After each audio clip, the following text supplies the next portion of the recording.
Hello दोस्तों, मैं हूं आपका दोस्त एडवोकेट शिवेंद्र प्रताप सिंह। आज हम आपको बताएंगे पति पत्नी का विवाद, चाहे वो किसी छोटी बात को लेकर हो जाए, चाहे कोई बहुत बड़ी बात को लेकर हो जाए।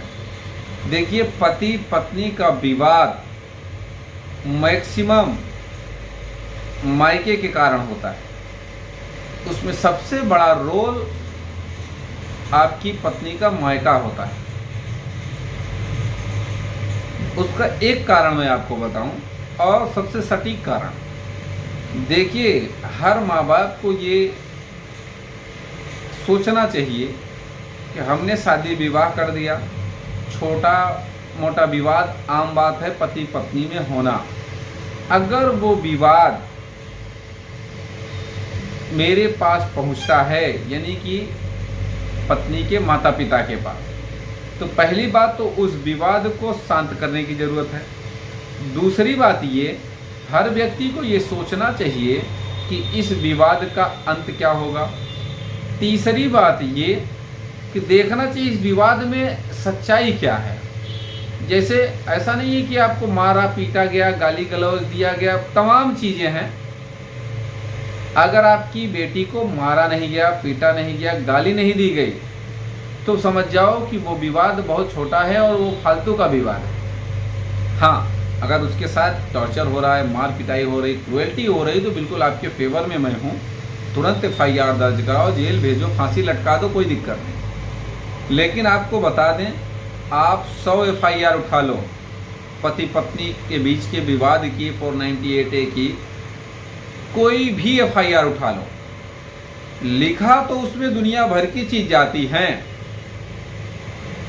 लेकिन किसी भी औरत के पास ना कोई मेडिकल होता है, ना कोई चोट खरोंच होती है, ना किसी प्रकार का कोई एविडेंस होता है। ये 90% लोगों की मैं बात कर रहा हूँ।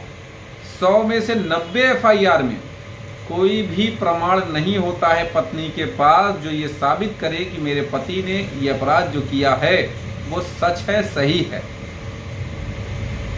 और आपको बता दें, 90% पतियों के पास ये प्रूफ होता है, ये प्रमाण होता है, ये एविडेंस होता है कि मैंने ये घटना की ही नहीं।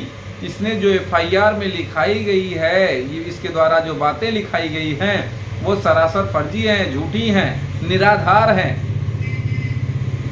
ऐसे 90% लोगों के पास एविडेंस होता है, लेकिन फिर भी वो हैरान हैं, परेशान हैं, टॉर्चर हो रहे हैं। तो अगर आप अपनी पत्नी को रखना चाहते हो,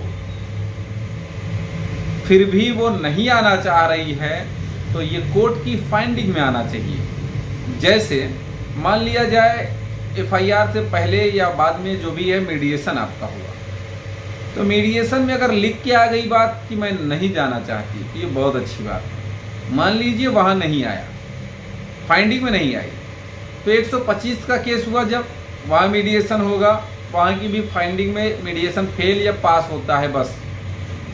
लेकिन जब आप कोर्ट में पेश हों तो आप ये कह सकते हैं कि साहब हम तो इसे ले जाना चाहते हैं, ये आने के लिए तैयार नहीं है।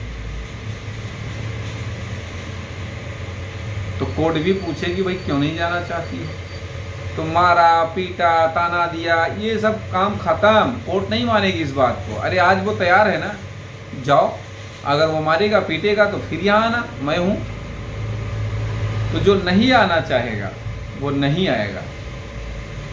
तो ऐसी स्थिति में कोर्ट की फाइंडिंग में इसलिए मैं कह रहा हूँ कि आप जब कोर्ट में कहेंगे कि मैं ले जाना चाहता हूँ, वो कहेगी मैं नहीं जाना चाहती हूँ, तो ऐसी स्थिति में तमाम ऐसे जजमेंट हैं जिसकी मदद से आप अपने मेंटेनेंस केस को खारिज करा सकते हैं। मेंटेनेंस अलाउ ही नहीं होगा। मेंटेनेंस लेने के लिए ही मेंटेनेंस केस होता है। ऐसा नहीं कि आपको सिर्फ परेशान किया जाए और आपसे खर्चा लिया जाए। आपको एक बात और बता दूं, 90% पत्नी को मेंटेनेंस अलाउ होने के बाद भी मेंटेनेंस नहीं होता है प्राप्त। आप ये भी जाके देख लो, मैक्सिमम लोग मेंटेनेंस नहीं देते हैं, भले ही अलाउ हो गया है। अब कुछ लोग कहते हैं नहीं देंगे तो जेल जाएगा। 4 साल 5 साल से मेंटेनेंस अलाउ है, लोग नहीं देने वाले नहीं दे रहे हैं। आपके पास कानून का सहारा है तो कानून उनको भी संरक्षण देता है कहीं ना कहीं। भाई वो गलत है ही नहीं, वो ले जाना चाहता है, उसके पास कोई उसके नाम की प्रॉपर्टी भी नहीं है, बहुत मेंटेनेंस अलाउ ही करा लिया तो क्या कर लोगे। सवाल इस बात का है कि अगर आप कुछ भी साबित नहीं कर पाओगी तो आज एंट्री में अलाउ हुआ है लेकिन कल वो खारिज भी हो जाएगा। या अगर वो आपने फर्जी 376 माफ करिएगा 307 लगवा दिया है, 377 लगवा दिया है, या फर्जी मेंटेनेंस केस में कहानी बना दिया, घरेलू हिंसा में कहानी बना दिया, 498A में कहानी बना दिया, तो वो आप पे 340 लगा देगा तो जेल भी जाओगे। तो उम्मीद करता हूँ, आशा करता हूँ आज का यह वीडियो आपको बेहद पसंद आया होगा। अगर वीडियो पसंद आया तो वीडियो को लाइक करें, शेयर करें, यूट्यूब चैनल सीमेंद्र हाई कोर्ट को जरूर सब्सक्राइब करें। कोई सवाल शेष रह गया है तो स्क्रीन पर चल रहे नंबर पर फ़ोन करके जानकारी ले सकते हैं।